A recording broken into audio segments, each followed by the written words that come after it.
ఈరోజు మే 7వ తేదీ 2025వ సంవత్సరం. బహుశా ప్రపంచ చరిత్రలో ఈ తేదీని బాగా గుర్తుపెట్టుకుంటుందేమో. అటు పాకిస్తాన్, ఇటు భారత్ కూడా. ఒక రకంగా ఈరోజు పాకిస్తాన్ గడగడ వణుకుతున్న క్షణాలు. అలాగే భారతీయులంతా గర్విస్తున్న క్షణాలు. ఎంతోమంది భారత మహిళల నెత్తుటి తిలకాన్ని తుడిచేసిన ఉగ్రమూకల గుండెల్ని చీల్చేసింది ఆపరేషన్ సింధూర్.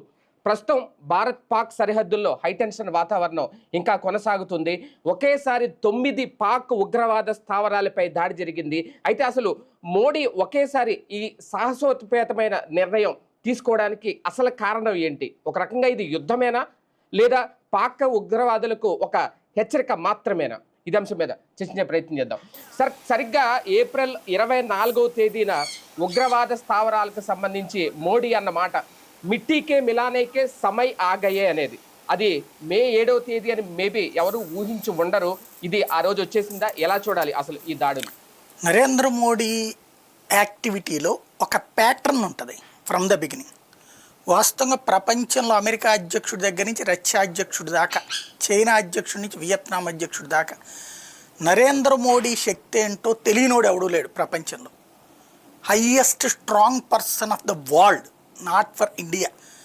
అమెరికా అధ్యక్షుడు భుజం మీద చేయగలడు, రష్యా అధ్యక్షుడి భుజం మీద చేయేసి పక్కన కూర్చోబెట్టగలడు. అలాంటి శక్తివంతమైన నాయకుడు భారతదేశ చరిత్రలో ఈ రోజు వరకు లేడు, ప్రపంచ చరిత్రలో కూడా లేరు. ఎందుకంటే ఇందిరాగాంధీ లాంటి వాళ్ళకి సంబంధించి కూడా దేశంలో హైలైట్ అయ్యారు తప్పించి అంతర్జాతీయ యవనిక మీదన ఆ స్థాయి సాధించలేకపోయారు. మన కళ్ళెదురుగుండా కనబడుతున్నటువంటి సత్యం, మోడీ ఏ విధంగా బిహేవ్ చేస్తాడు. బైడెన్ అయినా భుజం మీద చేయగలుగుతాడు, ట్రంప్ అయినా సరదాగా మాట్లాడగలుగుతాడు.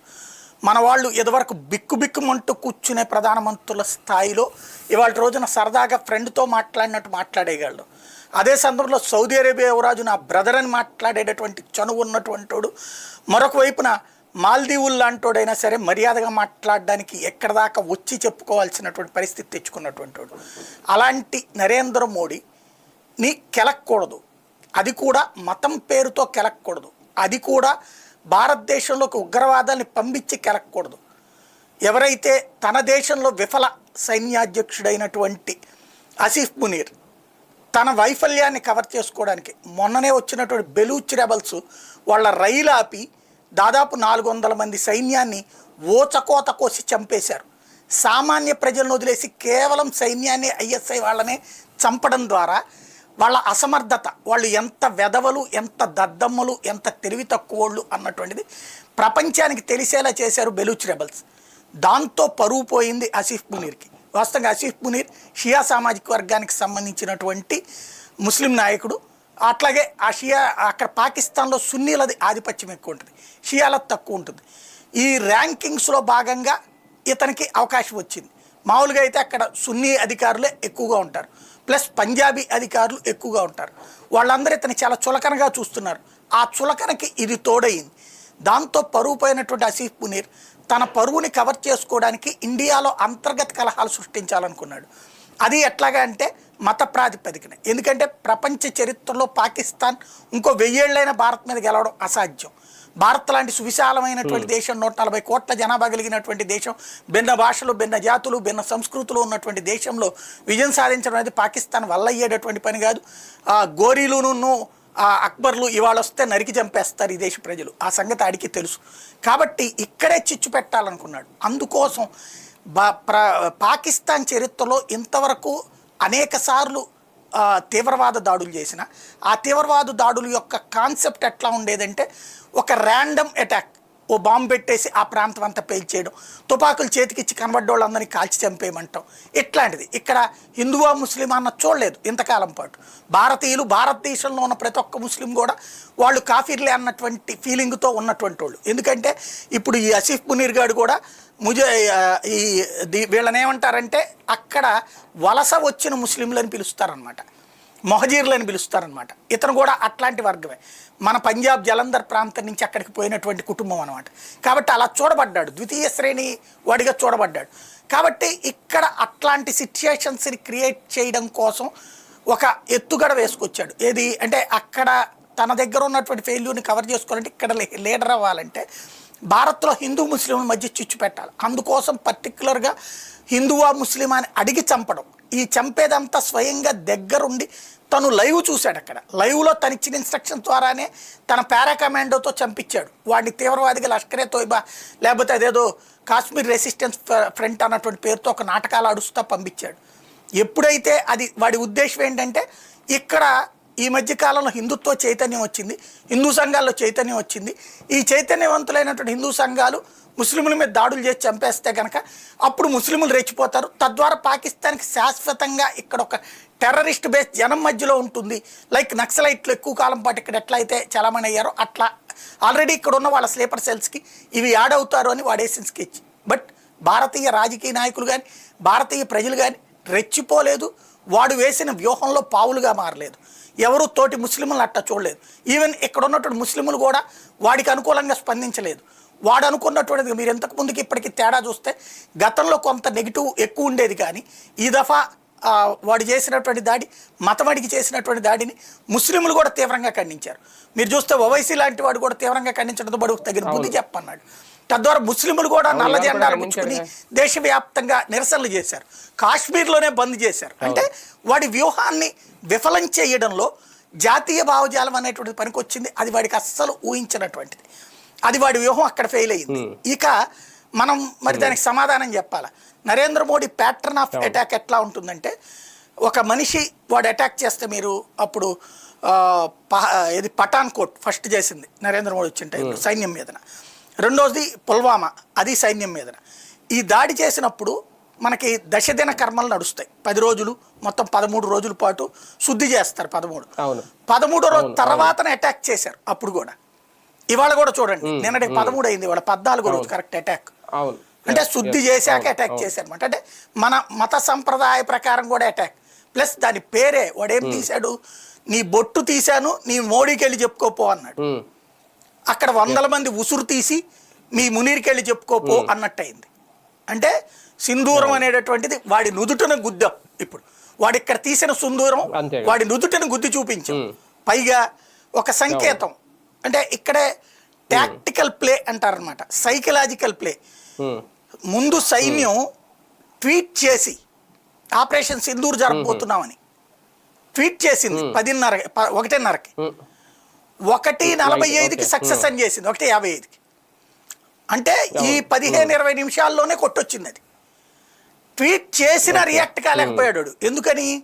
వాటిని ఒక ట్రాప్లో వేశారు. గత 4-5 రోజుల నుంచి మోడీ చర్చలు జరుపుతా ఉన్నాడు, మోడీ ఆడికి పోవాలట రష్యాకి, అలాగే 3 దేశాల పర్యటన ఉంది రేపటి నుంచి, నెదర్లాండ్స్ ఎట్లాంటిది, ఆ 3 దేశాల పర్యటనకి వెళ్ళి రావాలి నరేంద్ర మోడీ. రష్యాలో అదేది విక్టరీ పెరేడ్ ఉంది, దానికి పోయి రావాలి. ఈలోపు మాక్ డ్రిల్స్ పెడుతున్నాడు ఇక్కడ, ఇవాళ మాక్ డ్రిల్స్ అని అనౌన్స్ చేశారు. కాబట్టి మాక్ డ్రిల్స్ జరగాలి, ఎన్ని అయ్యాకంటే ఇంకా 1 వారం రోజులు పడుతుంది, ఇండియా మనం ఏం కంగారు లేదు అని వెళ్ళి ఆవిడకాడు బిర్యానీ తిని పడుకున్నాడు. నిద్ర లేపి చెప్పారు ఇదిగో ఇట్లా అని. అంటే వాళ్ళని ఆ ట్రాప్లో వేశారు, ఏం లేదులే. ఈవెన్ ఇంటెలిజెన్స్ వింగ్స్ కూడా ఉంటాయి, చైనా వాడిదైనా టర్కీ వాడిదైనా లేకపోతే వీళ్ళకి సహకారం అందించేటటువంటి మన దేశంలో ఉన్నటువంటి వాళ్ళదైనా. అందుకనే నిన్న రొటీన్గా అజిత్ దోవల్ వచ్చాడు పోయాడు. నిన్న సాయంత్రం ఎవరూ లేరు ప్రధానమంత్రి కార్యాలయం దగ్గర, ప్రధానమంత్రి ఇంటి దగ్గర. ఎవరైనా ఉంటే ఏమన్నా యాక్టివిటీ కనబడుతుంటే ఏదో జరుగుతుంది అన్నటువంటి సందేహం ఉంటుంది, అప్పుడు పాకిస్తాన్కి ఇన్ఫర్మేషన్ ఉంటుంది. కాబట్టి అసలు ప్రధానమంత్రి ఇంటి దగ్గర కానీ కార్యాలయం దగ్గర కానీ ఏ హడావిడి లేదు, నెక్స్ట్ దీనికోసం ప్రిపేర్ అవుతున్నారు అన్నటువంటి సంకేతం ఇచ్చారు.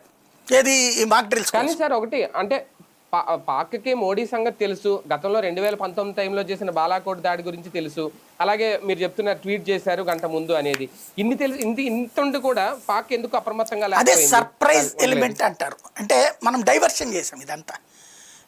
వాళ్ళ ఉద్దేశం ఏంటంటే ఇదంతా అయ్యాక చేస్తారు అన్నది. ఏది మాక్ డ్రిల్స్ అయ్యాక చేస్తారు, మోడీ విదేశీ పర్యటన అయ్యాక వచ్చి కూర్చున్నాక సినిమా చూస్తుంటాడు అప్పుడు ప్లాన్ చేస్తారు అన్నది. అలాంటి డైవర్షన్ ఇచ్చారు. ఆ డైవర్షన్ వైపే ఆలోచించారు కానీ వాళ్ళు ఎట్లాంటి డైవర్షన్ ఇచ్చి ఇక్కడ కొడతారు. ఎందుకంటే ఇంతకుముందు ఈ టైప్ అనుభవం లేదు వాళ్ళకి. క్రిందసారి చేసినటువంటి దాంట్లో బాలాకోట్ దాంట్లో ఇట్లాంటి డైవర్షన్ ఏం లేదు, క్యాజువల్ అటాక్ దన్మని వెళ్ళిపోయింది అంతే. అంటే ఫస్ట్ ట్రిప్ జరిగిన దాడి మనం చెప్పేదాకా తెలియలే, రెండో ట్రిప్ జరిగిన దాడి మనం చెప్పేదాకా తెలియలే. ఈ ట్రిప్ దాడి చెప్పి మరీ చేశాం. అంటే దాన్ని ఏమంటారంటే వాటన్నిటికంటే ఎలిమెంట్ ఆఫ్ పెద్ద చర్య సర్ప్రైజ్ ఇది. అంటారనమాట. శత్రువు ఊహించే లోపుగా వాడికి మనం షాక్ ఇచ్చాం. ఆ షాక్ వాడు కోలుకునే లోపు అంతా అయిపోయింది అక్కడ. ఇంకోటి వాడి అసమర్థత.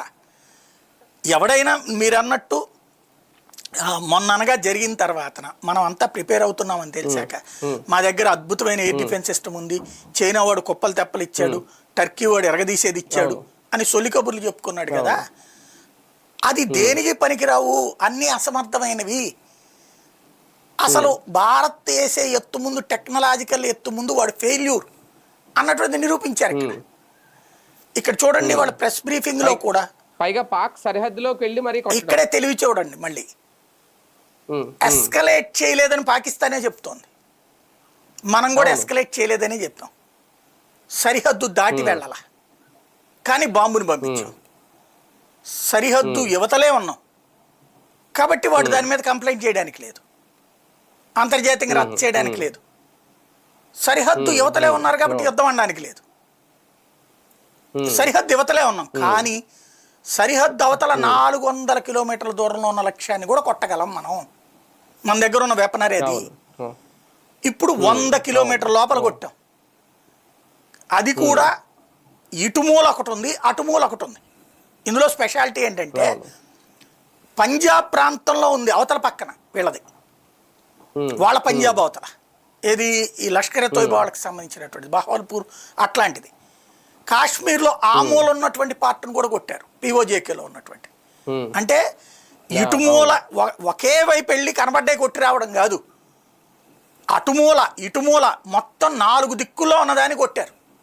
అంటే మనం అన్ని వైపులకి వెళ్ళింది భారత సైన్యం, అన్ని వైపులు అటాక్ చేసింది కానీ ఏ ఒక్క చోట కూడా రిటాలియేట్ చేయలేకపోయింది. ఇది అసలు ప్రపంచానికి బెత్తరపోయేలా చేస్తుంది. ఏంటంటే భారత వ్యూహం అనాలా, పాకిస్తాన్ వెర్రితనం అనాలా, చేతకంతనం అనుకోవాలా. JF-16, JF-17, F-16 లాంటి యుద్ధ విమానాలు పెట్టుకుని అణుబాంబులు ఉన్నటువంటి దేశం ఇంత టాక్టికల్ ఫెయిల్యూరా అంటే ఇక్కడ ప్రపంచానికి అర్థమవుతుంది ఏంటంటే మంచి బుర్రలున్న వాళ్ళు ఉన్నారు భారతదేశంలో, మంచి వ్యూహకర్తలు ఉన్నారు. ఏమాత్రం వ్యూహం చేత కాని ఆయుధాలు చేత పట్టుకున్నటువంటి ఒక సైకో మనస్తత్వం కలిగినటువంటి రోక్ కంట్రీ పాకిస్తాన్ అన్నది నిరూపించగలిగాం ఇప్పుడు. అవును అవును. కానీ ఒకటి సార్, ఈ ఎయిర్ స్ట్రైక్ని ఇప్పుడు అంటే ఎలా చూడాలి? ఒక బలమైన హెచ్చరిక పంపించారా మనం ఇక్కడి నుంచి?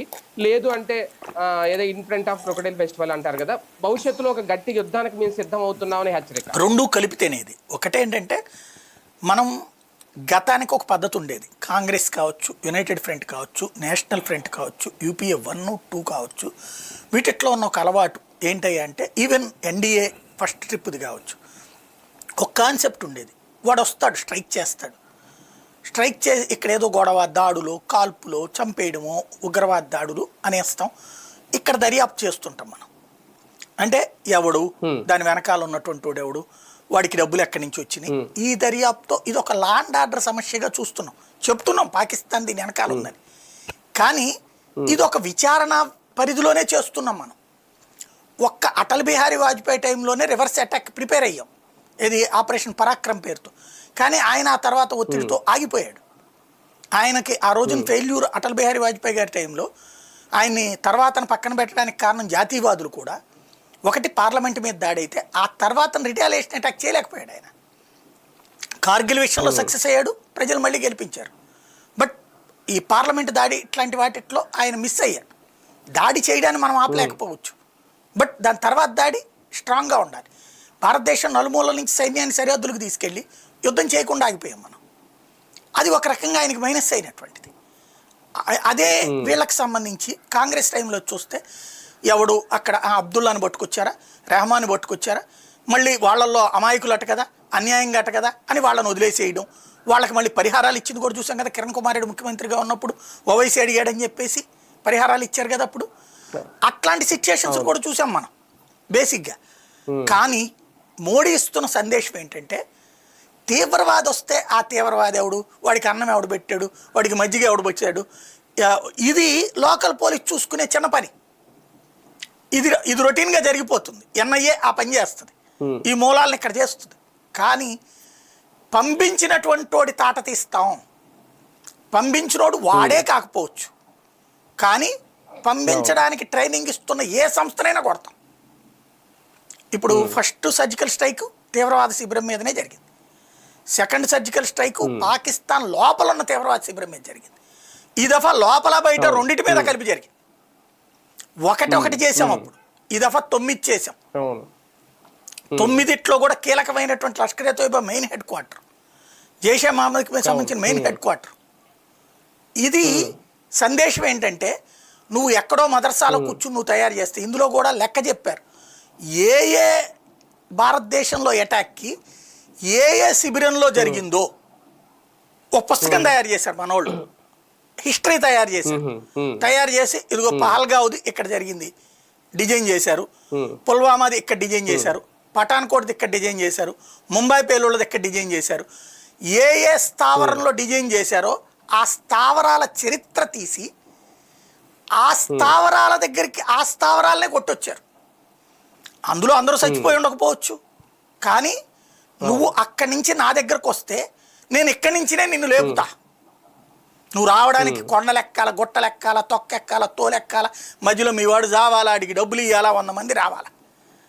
ఇక్కడ మేము అట్లాంటి దొంగసాటి దెబ్బలు తీయం, స్ట్రైట్ దెబ్బ కొడతాం. నువ్వు ప్రపంచంలో ఏ మూలనో వచ్చి కొడతాం. ఇదివరకు గుర్తు తెలియని వ్యక్తులు లేపేశారు, ఇప్పుడు డైరెక్ట్గా బాంబు పెట్టి లేపేస్తాం. నువ్వు చావాలి అనుకున్నప్పుడు నువ్వు ప్లాన్ చేసుకో. నువ్వు చావాలి అనుకున్నప్పుడు భారత్ శత్రువుగా తయారు. నా దేశం మీద దాడి చేస్తే నువ్వు నా దేశానికి శత్రువి. నా దేశానికి శత్రువి అంటే నువ్వు ఏ పూటనైనా చేస్తావు.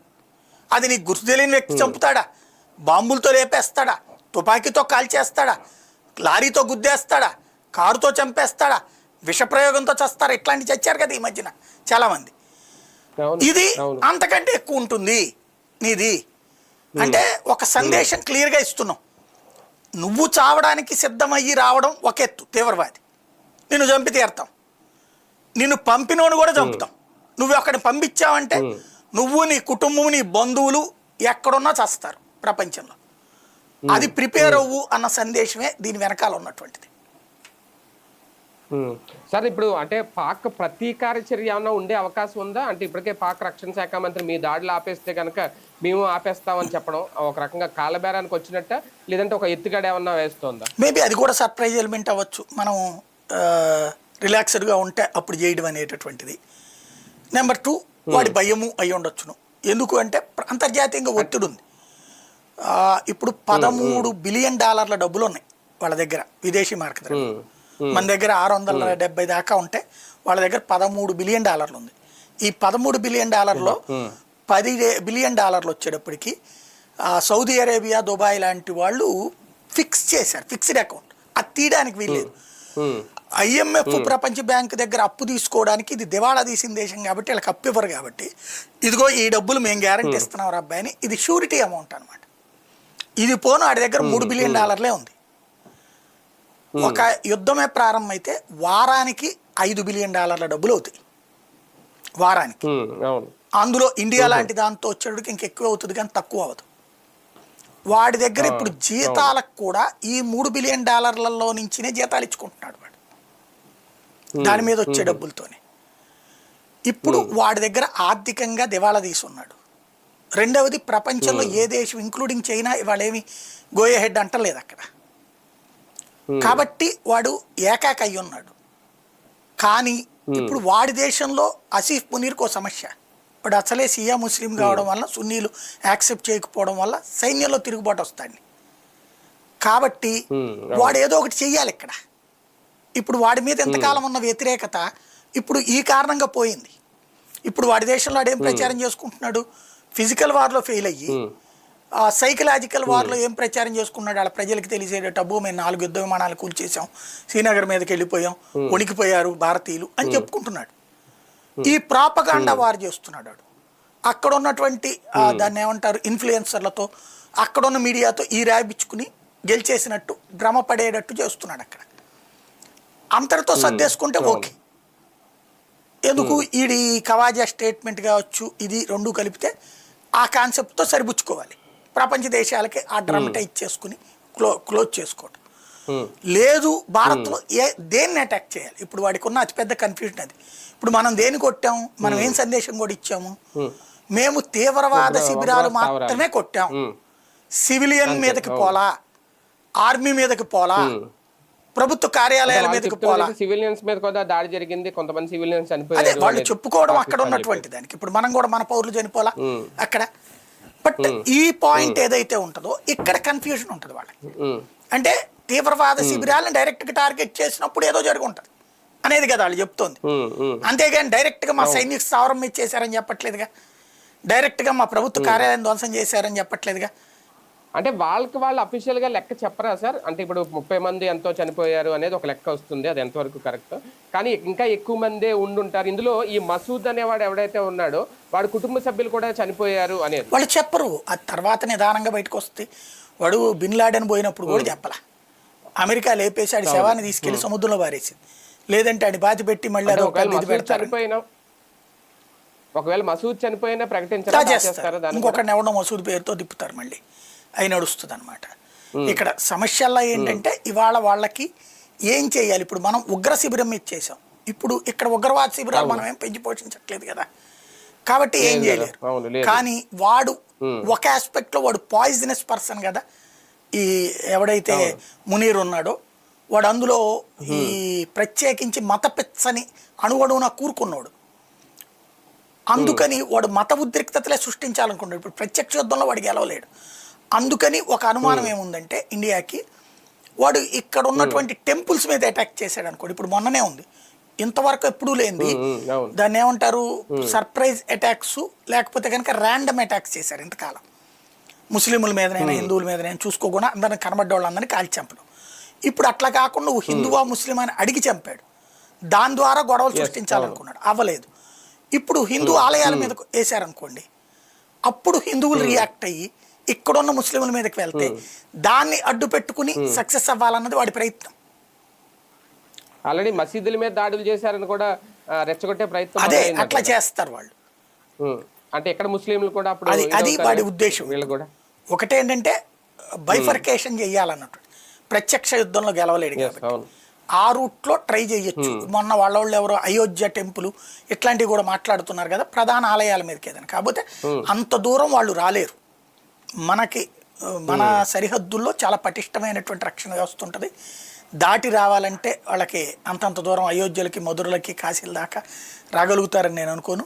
వచ్చే ప్రయత్నం చేస్తే ఆ తర్వాతన ఒక ఇది ఉంది, అటల్ బిహారీ వాజ్పేయి టైంలో ఇప్పుడు ఇట్లాగే ఈ నిన్న కవాజాగాడ్ లాంటి మాట్లాడినట్టు అణుబాంబులు మా దగ్గర ఉన్నాయి అది ఇదంటే అప్పుడు ఒక మాట చెప్పాడు, ఎస్ మీ అణుబాంబు మీ చేతిలో ఉంది, మా దేశంలో కొంత విధ్వంసం సృష్టించగలరు మీరు, కానీ ఆ తర్వాత సూర్యోదయం ఉండదు పాకిస్తాన్కి అని చెప్పాడు ఆయన. కవితా హృదయంతో చెప్పాడు, సూర్యోదయం ఉండదు పాకిస్తాన్కి అని. వాడి అణుబాంబుతో మన దేశంలో కొంత పార్టీని దెబ్బతీస్తాడు. మన అణుబాంబు వేస్తే పాకిస్తాన్ మొత్తం కలిపి ఒక్క బాంబుతో లేచిపోద్ది. అంటే వీళ్ళు అంటే ఇంత పెద్ద అటాక్ జరిగింది కాబట్టి ఏదో న్యూక్లియర్ తో సిద్ధంగా ఉండబోతుంది పాకిస్తాన్ అని కూడా కొన్ని ప్రచారాలు జరుగుతున్నాయి. అంటే న్యూక్లియర్ అటాక్ ఏమన్నా చేస్తారా? న్యూక్లియర్ తీస్తే పాకిస్తాన్కి అదే చిట్ట చివరి రోజు అవుతుంది. అది వాళ్ళ దేశంలోనే పేల్చినా ఆశ్చర్యపోనక్కర్లేదు, వాళ్ళందరూ బూడిదైనా ఆశ్చర్యపోనక్కర్లేదు, అంత సాహసం చెయ్యదు. అంటే ఒకటి సార్, అంటే ఈ రోజు ఇది జరిగిన తర్వాత ఒక రిటైర్డ్ మేజర్ ఒక ఆయన చెప్పిన మాట విన్నాను నేను. దాదాపు 30,000 మంది ఉగ్రవాదులకి శిక్షణ ఇచ్చి తయారు చేసింది పాకిస్తాను. ఈ దాడులు జరిగిన నేపథ్యంలో వాళ్ళందరినీ ఈ స్థావరాల నుంచి తప్పించే ప్రయత్నం చేశారు, ఇమీడియట్ గా మూవ్ చేశారు అనేది.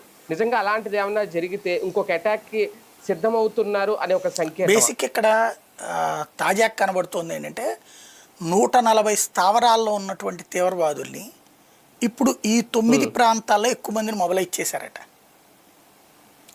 అంటే ఇంటర్నేషనల్ బార్డర్ లోపలికి తీసుకెళ్ళిపోయారు, పాకిస్తాన్ లోపలికి. పిఓజేకలు అటుమూలకి తీసుకెళ్ళిపోయారు, మనం దగ్గరలో ఉన్న దాని దగ్గరికి వెళ్తాం కదా అని. అదంతా మనం ఫాలోఅప్ చేస్తూ ఉన్నది మన ఇంటెలిజెన్స్ వింగ్, చూసుకొట్టారు. ఇప్పుడు కాబట్టి వాడి వ్యూహం వాడికి ఉంటుంది, మన వ్యూహం మనకు ఉంటుంది. యుద్ధంలో ఎదురు దెబ్బకు కూడా సిద్ధంగా ఉండాలి. కొన్ని స్థావరాలు అయితే ఎల్ఓసికి దగ్గరలోనే ఉన్నాయి అనేది ఇందాక ఖచ్చితంగా ఎల్ఓసి లోపల ఉన్నాయి, ఎల్ఓసి బయట ఉన్నాయి. 9 kilometers కి ఎల్ఓసి అంటే ఏంటి, ఇక్కడ పిఓజేకే వేరు, ఎల్ఓసి వేరు. లైన్ ఆఫ్ యాక్చువల్ కంట్రోల్ అది ఇంటర్నేషనల్ బోర్డర్ లోపల, అంతర్జాతీయ సరిహద్దు లోపల. అంతర్జాతీయ సరిహద్దు లోపల కూడా కొట్టాం మనం. ఇక్కడ ఇందులో ఇంకో లాజిక్ కూడా ఉంది. వాళ్ళు అంటున్న ఎల్ఓసిలో చిన్న గీత ఉంది, చిన్న టాక్టిక్స్ అనమాట. పాకిస్తాన్ చెప్పుకోలేక ఒప్పుకోలేక సస్తోంది. మనం పిఓజేకేలో నుంచి అటాక్ చేసామనుకోండి, వాడు ఏమన్నాడు 9 kilometerల దూరంలో అంటున్నాడు. పిఓజేకేలో నుంచి 9 kilometers అంటే చూడండి, ఇక్కడ నుంచి 150 kilometers అవుతుంది అనమాట. అది పిఓజేకే మందే అంటున్నాం కాబట్టి మేము బోర్డర్ దాటలేదని చెప్తున్నాం మనం.